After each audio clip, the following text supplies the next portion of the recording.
बोलो सच्चे दरबार की जय। सब भक्तों की जय। तो वही है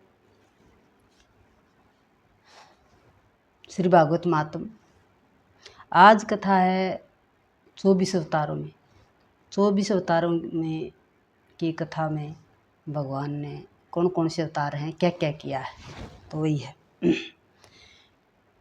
भागवत में मुख्यतः कृष्ण कथा करनी है, परंतु यह कथा आखिर में आती है। भगवान के अवतारों की कथा सुनने से जीवन सुधरता है। भगवान के सारे धर्म जीव में उतराएं, यही अवतार हुआ है। तीसरे अध्याय में 24 अवतारों की कथा संक्षेप में कही गई है। पहला अवतार है संत कुमारों का। पहला अवतार संत कुमारों का है। वह ब्रह्मचर्य का प्रतीक है। सब धर्मों में ब्रह्मचर्य पहले आता है। ब्रह्मचर्य के सिवा मन शिथिल नहीं रहेगा। ब्रह्मचर्य से मन, बुद्धि, चित्त, अहंकार पवित्र होते हैं। ब्रह्मचर्य का पालन करने से अंतःकरण शुद्ध होता है। पहला कदम है ब्रह्मचर्य। पहला अवतार हो गया ब्रह्मचर्य का कदम। दूसरा अवतार है वराह का। वराह अर्थात श्रेष्ठ दिवस कौन सा है? जिस दिन सत्कर्म हो वही दिन श्रेष्ठ है। सत्कर्म में लोभ विघ्न करने आता है। लोभ को संतोष से मारो।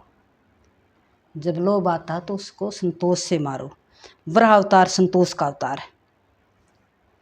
वराह अवतार संतोष का अवतार है। प्राप्त स्थिति में संतोष मानो। जो हमारे ऊपर प्राप्त स्थिति है, जो चल रहा है, तो उसमें संतोष मानो। जैसा भी है सब ठीक है। लोभ को मारकर प्रभु जिस स्थिति में रखे उसी में संतोष मानो। यह वराह अवतार का रहस्य है। तीसरा अवतार है नारद जी का। यह भक्ति का अवतार है। ब्रह्मचर्य का पालन करे और प्राप्त स्थिति में संतोष माने, उसे नारद अर्थात भक्ति मिले। नारद जी भक्ति के आचार्य हैं। तीसरा अवतार हो गया। तीसरे अवतार का रहस्य मतलब। चौथा अवतार है नर नारायण का। भक्ति मिले तो उससे भगवान का साक्षात्कार होता है। भक्ति द्वारा भगवान मिलते हैं, परंतु भक्ति ज्ञान और वैराग्य बिना नहीं होगी तो दृढ़ नहीं होगी। भक्ति ज्ञान और वैराग्य बिना होगी तो दृढ़ नहीं होगी। भक्ति ज्ञान और वैराग्य के सहित होनी चाहिए। भक्ति के साथ ज्ञान और वैराग्य भी होना चाहिए। भक्ति में ज्ञान और वैराग्य की जरूरत है, इसलिए पांचवा अवतार कपिल देव का है। ज्ञान वैराग्य का और वैराग्य को जीवन में उतारो।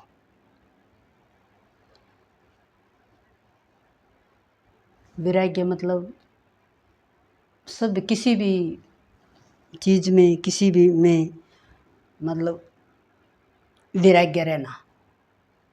बाहर से तो प्यार प्रेम करते रहना, लेकिन अंदर से बिल्कुल हल्का महसूस करना। किसी में भी मतलब मोह नहीं होना, तो वैराग्य होता है। घर में रहो और वैराग्य से रहो। इसलिए पांचवा अवतार कपिल देव का ज्ञान वैराग्य का और वैराग्य को जीवन में उतारो। ज्ञान और वैराग्य के साथ भक्ति आएगी तो भक्ति सदा के लिए शिथिल रहेगी। ज्ञान वैराग्य भक्ति के साथ होगा तो वो भक्ति शिथिल रहेगी। छठा अवतार है दत्तात्रेय जी का।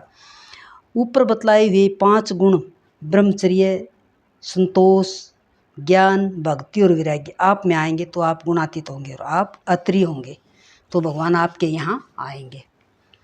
ऊपर के 6 अवतार ब्राह्मण के लिए हैं। 7वां अवतार यज्ञ का है। 8वां अवतार ऋषभ देव का है। 9वां अवतार पृथु राजा का। 10वां मत्स्य नारायण का। यह 4 अवतार स्त्रियों के लिए हैं।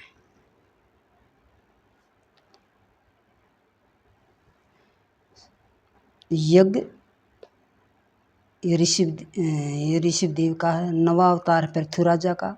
10वां मत्स्य नारायण का है। ये 4 अवतार स्त्रियों के लिए धर्म का आदर्श बताने के लिए हैं। 11वां अवतार कर्म का है। 12वां अवतार धन्वंतरी का। 13वां अवतार मोहिनी नारायण का। यह अवतार वेश्यों के लिए है। प्रभु ने वेश्यों के जैसी लीला की है। 14वां अवतार नरसिंह स्वामी का है। नरसिंह अवतार पुष्टि का अवतार है। प्रहलाद भगत पर कृपा करने के लिए यह अवतार हुआ है। भगवान ने नरसिंह अवतार में प्रहलाद पर कृपा की है। प्रहलाद जैसी दृष्टि से देखेंगे तो स्तंभ में भी भगवान का दर्शन करेंगे।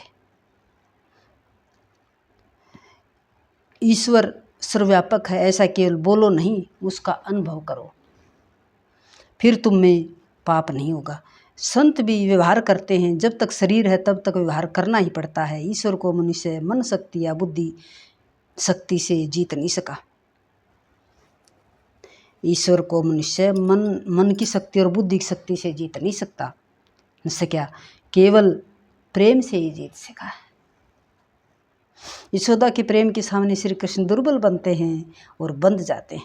बालक के प्रेम के सामने माता का बल दुर्बल होता है, प्रेम के सामने शक्ति दुर्बल बनती है। आप भी परमात्मा पर खूब प्रेम बढ़ाओ, वह भगवान दुर्बल होकर आपके पास आएगा। 15वां अवतार है वामन भगवान का है, जो पूर्ण निष्काम है, जिसके ऊपर भक्ति का नीति का छत्र है, जिसने धर्म का कवच पहना है, जिसे भगवान भी नहीं मार सके हैं बलि राजा की तरह। यह है वामन चरित्र का रहस्य। परमात्मा बड़े हैं तब भी बलि राजा के आगे वामन अर्थात छोटे बनते हैं। 16वां अवतार है परशुराम का, यह अवतार आवेश का अवतार है। 17वां व्यास नारायण का ज्ञान का अवतार है। 18वां राम जी का अवतार है, यह मर्यादा पुरुषोत्तम का अवतार है। राम की मर्यादा का पालन करो, जिससे तुम्हारा काम मिटेगा अर्थात कन्हैया मिलेगा। 19वां अवतार श्री कृष्ण का, कृष्ण तू भगवान स्वयं। श्री कृष्ण तो स्वयं भगवान है। राम और कृष्ण एक हैं। मनुष्य दिन में 2 बार भान बोलता है, दिन के 12 बजे भूख से भान बोलता है और रात को निवृत्ति में काम सुख याद आता है, इसलिए भान बोलता है। इन दोनों समयों को संभालना है। सवेरे श्री राम जी को याद करो और रात को श्री कृष्ण को, वे दोनों समय बचाएंगे। राम जी की मर्यादा का पालन करो तो श्री कृष्ण पुष्टि पुरुषोत्तम पुष्टि अर्थात कृपा करेंगे। संत एकनाथ जी महाराज ने इन दोनों अवतारों की सुंदर तुलना की है। राम जी राजमहल में पधारे और कन्हैया कारागृह में। एक के नाम के अक्षर सरल और दूसरे के नाम के अक्षर जुड़े हुए हैं। पढ़ाते समय सरल अक्षर पहले पढ़ाते हैं और जुड़े हुए बाद में। राम ये सरल अक्षर है, श्री कृष्ण ये जुड़े हुए अक्षर हैं। राम जी की मर्यादा का पालन करो तब श्री कृष्ण अवतार होगा। जिसके घर में राम जी न पधारे वहाँ श्री कृष्ण भी नहीं आते। राम जी का अवतार अर्थात राम जी की मर्यादा का पालन, ये दोनों साक्षात पूर्ण पुरुषोत्तम के अवतार है। बाकी के सब अवतार अंश अवतार है। पूर्ण अवतार और अंश अवतार का रहस्य यह है, अल्पकाल के लिए अल्प जीवों के उद्धार के लिए जो अवतार होता है वह अंश अवतार है। पूर्ण अवतार तो श्री कृष्ण और भगवान श्री राम का है, और तो सारे अंश अवतार हैं, भगवान के अंश अवतार हैं। और अनंत काल के लिए तथा अनंत जीवों के कल्याण के लिए जो अवतार होता है वह पूर्ण अवतार है, ऐसा संत मानते हैं। भागवत में कथा तो करनी है कन्हैया की, परंतु कर्म से दूसरे अवतारों की कथा सुनाकर अधिकार प्राप्त हो तो कन्हैया आए। इसके पीछे हरि, कल्कि, बुद्ध आदि अवतार हुए। कुल मिलाकर 24 अवतार हुए। परमात्मा के 24 अवतार हैं, परमात्मा शब्द में से ही निकलते हैं। जो 24 अवतार हैं परमात्मा के शब्द से ही निकलते हैं। उसमें प है, प के 5 अवतार, र है, र के 2, माँ है, माँ के 4, और त है, त के 8, और माँ है, माँ के 4। ब्रह्मांड भी ईश्वर का अवतार है। कई तो ब्रह्मांड में ईश्वर को देखते हैं, कई संसार के सब पदार्थों में भागवत स्वरूप का दर्शन करते हैं। सारा ब्रह्मांड भगवत स्वरूप मानते हैं। सबका दृष्टा परमात्मा माया के कारण दृश्य जैसा दिखता है। स्थूल और सूक्ष्म शरीर का अविद्या से आत्मा में आरोप करने में आया। जो आत्मा में आत्म स्वरूप के ज्ञान से ये आरोप दूर हो जाए, जो होश का है, उसमें ब्रह्म का साक्षात्कार होता है। इति तद ब्रह्म दर्शनम का सिद्धांत समझ में आएगा। बोलो सच्चे दरबार की जय। तो भक्तों ये है 5-7 मिनट की कथा। इसमें रोज़ नया नया सीखने को मिलेगा, नया नया ज्ञान मिलेगा, नया नया भक्ति वैराग्य सब होंगे, और आप ज़रूर सुनना, बहुत अच्छा अनुभव होगा, शांति मिलेगी। जय श्री राम, जय श्री राम, जय श्री राम। हरिओम तत्सत, हरिओम तत्सत, हरिओम तत्सत।